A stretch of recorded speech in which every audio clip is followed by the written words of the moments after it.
I'm Brian Dolliner. I'm the program director here at the Urbana Champaign Independent Media Center.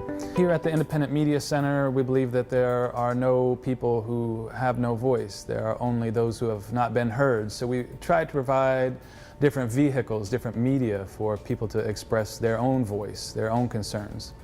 So we have addressed campaigns around mass incarceration, the new Jim Crow. We ran state bills lowering the cost of phone calls for those people incarcerated and their families. And we had those people speak up for themselves, telling about the situation of talking to a loved one in prison and how important that is for people. So we do other campaigns around immigration. We've supported recently immigration, families that are being impacted by ICE. We've been talking to families who have loved ones picked up by immigration. We've been recording their stories.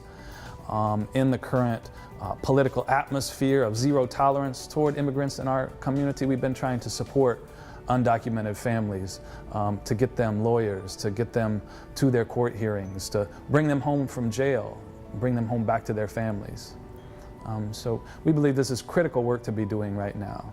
We've had recently an open scene, open mic, where we have local youth express themselves during open mics. They're hosted by local poets that are well known, and they bring in young black poets, they bring in women, they bring in queer folks, all to speak about the kind of concerns that they have in the community.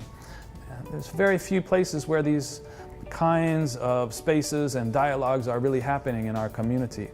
But we try to create them under one roof here. We bring together university professors and students with community folks so that they can have an exchange of knowledge, so that they can share what they have to offer, so that they can make education really public and accessible here. So we've been doing this since 2000.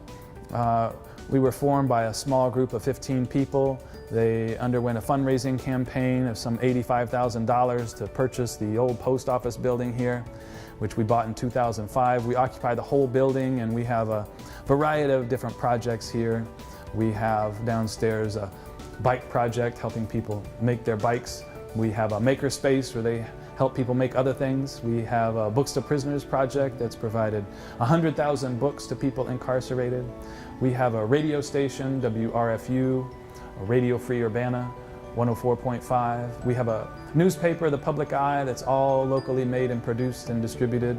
We have a zine library here. We have an IMC gallery where we show art. We have an artist in residence program here where we support Sakani Reed, a young black woman artist in town. So we do all these things here in one space to try to create a community center that is reflective of the diversity and kind of vibrancy that exists here in Champaign-Urbana.